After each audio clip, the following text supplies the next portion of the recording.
Pour cette recette, vous aurez besoin de 150 g de farine de blé, un sachet de levure chimique, une demi-boîte de lait concentré non sucré, 3 œufs, 4 tranches de saumon, une boîte de chair de crabe, de l'huile d'olive, un bouquet de ciboulettes, l'équivalent d'une poignée de fromage râpé, du sel et du poivre. Et pour réaliser la même recette mais sans lactose, il suffit de supprimer le fromage râpé et de remplacer le lait concentré par son équivalent en lait de soja. Commencez par préchauffer le four à 180 degrés.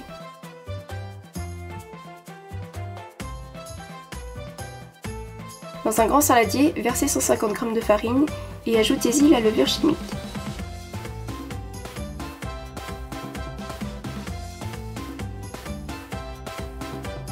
Mélangez.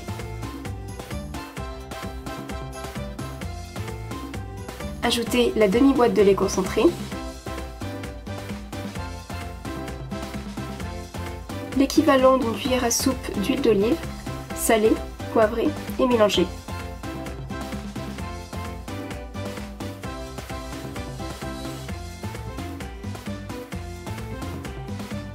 Ajoutez ensuite les 3 œufs entiers.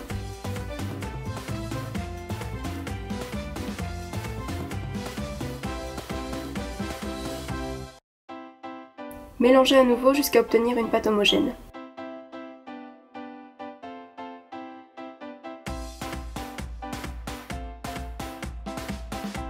Avant d'ajouter la chair de crabe à la préparation, prenez soin de bien l'égoutter en ouvrant qu'un tout petit peu le couvercle de la boîte.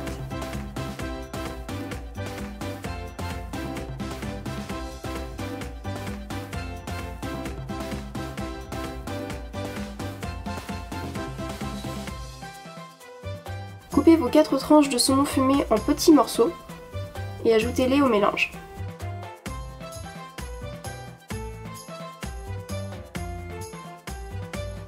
Et mélangez.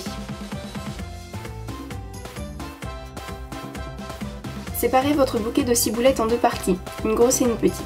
La petite vous servira pour plus tard. Ciselez la grosse partie au couteau ou tout simplement utilisez des ciseaux comme moi je le fais pour ajouter la ciboulette au mélange.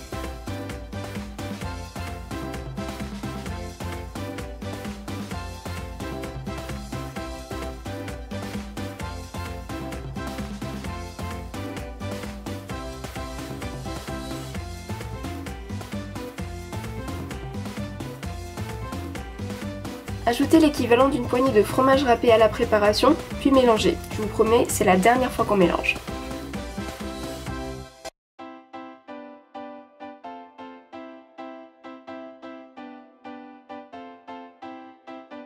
Ciselez le reste de votre ciboulette au fond du moule à cake, puis versez-y la préparation.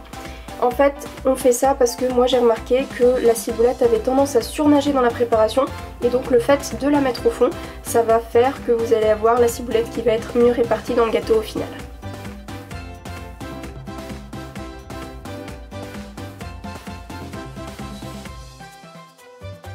Et c'est parti pour 50 minutes de cuisson à 180 degrés.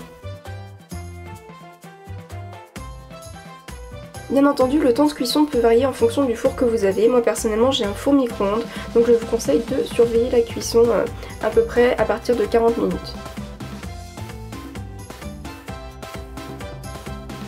Et donc pour vérifier que vous avez bien cuit votre cake, plantez-y la lame d'un couteau.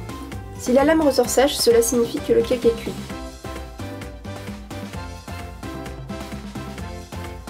Dans mon cas, vous remarquez que la pâte a un peu collé à mon couteau, j'ai donc décidé de remettre 10 minutes de cuisson.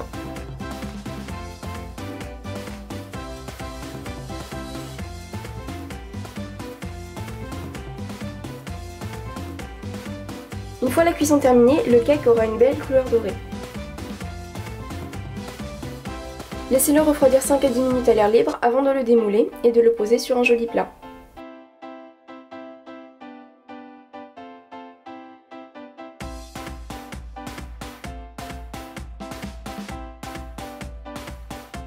Il ne reste plus qu'à vous découper de belles tranches.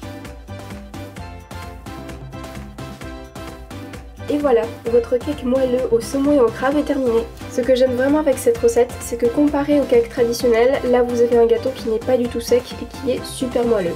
Et moi, je peux vous garantir que ce cake est super beau. J'en fais beaucoup en ce moment et franchement, je vous recommande de tester cette recette parce que moi, je l'adore. Donc je vous fais de gros bisous et je vous dis à très bientôt pour une nouvelle vidéo.